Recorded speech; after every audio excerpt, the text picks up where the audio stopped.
আসসালামু আলাইকুম। আশা করছি আপনারা সবাই ভালো আছেন। প্রথমে মাছ দুটা পরিষ্কার করে ধুয়ে ভাজবান নিলাম।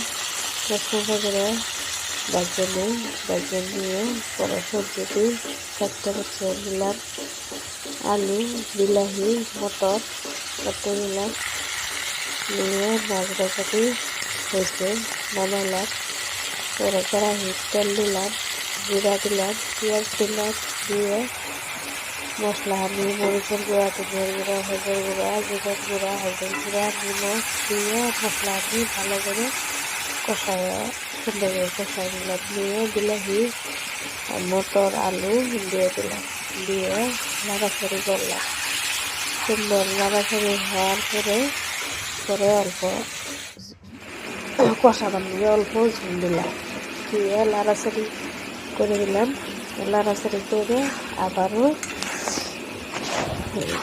আবারও গরম জল দিয়ে দিলাম।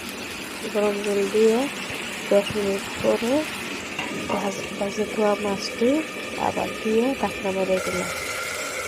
তারপরে আবারও ধনিয়ার পাতাটি দিয়ে দিলাম, দিয়ে মাখা এলে মনে হচ্ছিল সুন্দর ভালো লাগছে।